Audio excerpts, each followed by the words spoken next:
Bonjour. Il y a 3 choses qui poussent les êtres humains vers l'amour ou vers la détestation, la haine. La terre où tu es né. Lorsque je parle de la naissance ici, je parle de la source, de tes origines. La langue que tu parles, je parle ici de la langue de tes ancêtres.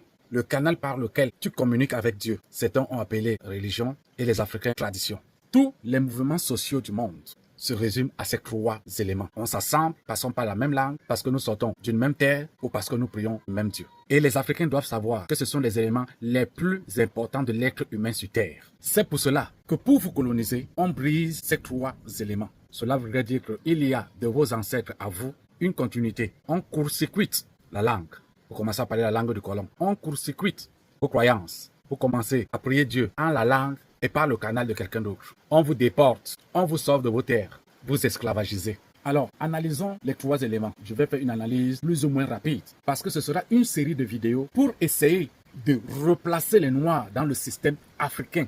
Kémite. Pourquoi la langue que tu parles est importante? Dieu ne vous écoute pas par le canal de quelqu'un d'autre, pas la langue de quelqu'un d'autre.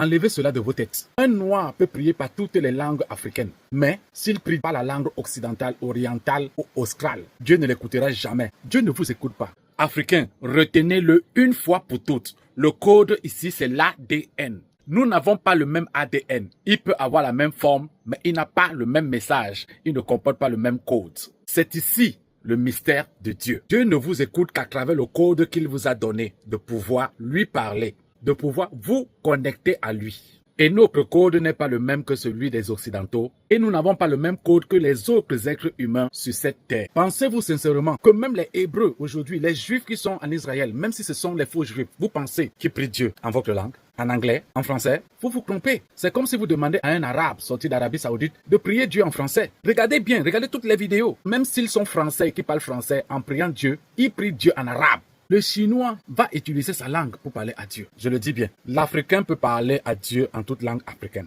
Parce que toutes les langues africaines ont la même source. Alors si vous suivez ce que je vous dis depuis, vous comprenez que je parle de la source, de la matrice, de l'origine, de ce que nous sommes vraiment dans notre ADN, du mystère de Dieu. Nous sommes le dernier continent aujourd'hui parce que Dieu ne nous écoute pas. Nous avons abandonné nos voies, la manière de faire. Dieu ne nous écoute pas. Maintenant, prenons le deuxième élément.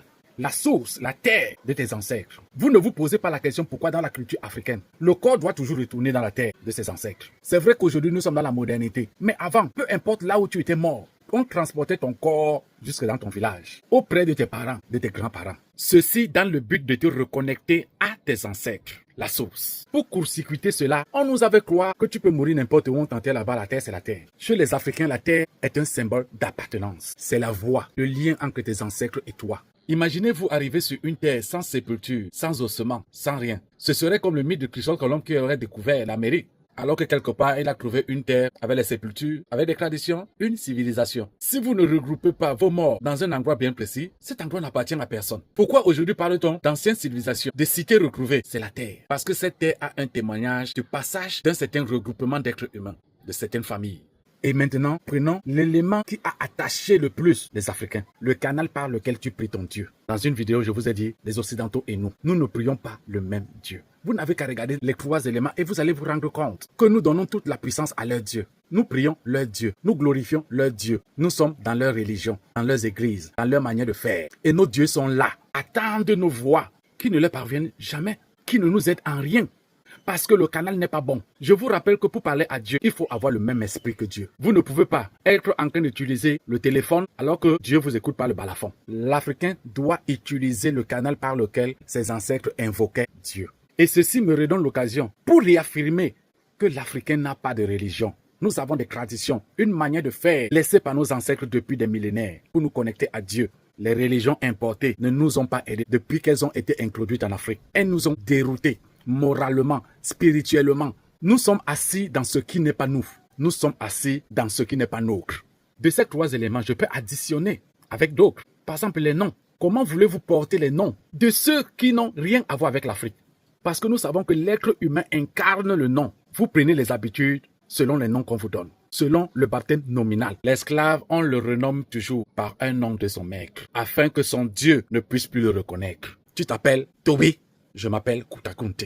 Tu t'appelles Toby, on le fouette pour ça. Ce passage est très important pour les Africains, hautement spirituel. En fait, on est en train de lui dire, tu dois cesser à partir d'aujourd'hui d'être ce que tu as été depuis des millénaires. Tu dois maintenant être ce que nous disons que tu es. Un être inférieur. Ces noms, ces prénoms, nos dieux ne les reconnaissent pas. Je vous pose une question. Pourquoi eux ne prennent pas nos noms? Ce n'est pas une question de beauté. Malgré les milliers de stars offerts au monde par les Africains, ils n'ont jamais pris nos noms. Et ça ne vous dit rien. Tout est devant vous. Regardez les femmes. Lorsque les femmes noires arrivaient aux Amériques, qu'est-ce qu'on leur faisait? Le symbole de leur négritude. On leur coupait les cheveux. Et lorsque les cheveux poussaient, on mettait leur tête dans la chaux pour enlever l'africanité en elles. Tout est devant nous, Africains. Tout est devant nous.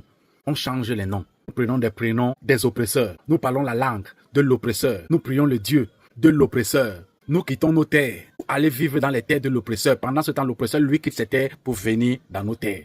Et je continue à vous le dire. C'est l'Afrique qui est le pays où coule le lait et le miel en abondance. Nulle part ailleurs. C'est le vrai pays béni de Dieu. Alors pour ceux qui ne croient toujours pas, qui ont peur, qui pensent que l'Afrique a sombré, c'est fini. Je vous ai dit, je pense ça fait 4 ou 5 vidéos, que c'est le temps de l'Afrique. C'est maintenant que l'Afrique est en train de se réveiller. Certains n'y croient pas, mais nombreux sont ceux qui sont en train de revenir vers les ancêtres. Et les ancêtres commencent à se réveiller. À présent, je vais vous faire une révélation. Ouvrez bien les oreilles. Ouvrez très bien les oreilles. Le monde entier n'attend que l'Afrique. Tout est bloqué parce que l'Afrique refuse de se réveiller. Tout va mal parce que l'Afrique refuse de prendre son destin en main. C'est le temps de l'Afrique. Mais il faut que les Africains comprennent la charge qui est la leur. La responsabilité qui incombe à l'Afrique de sauver le monde. C'est maintenant, pas demain, c'est maintenant. L'Africain doit se réveiller parce que le monde n'attend que l'Africain pour se remettre sur les rails. Ils ont détruit le monde, perverti les humains, changé même des véhicules, se sont crus leaders. Pour combien de temps? Ils ont voulu embrasser des responsabilités qui ne sont pas les leurs. Regardez comment le monde va mal. Il n'y a qu'une seule race que le monde attend, la race noire, pour remettre tout sur les rails. Les Africains ne doivent pas avoir peur parce que c'est un appel. C'est le temps de l'Afrique.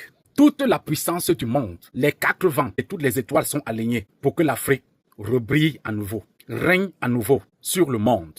Et un règne où tout être humain sera heureux. Pas un règne de la barbarie, de la violence, des guerres, des bombes, du sang. C'est le règne de la paix.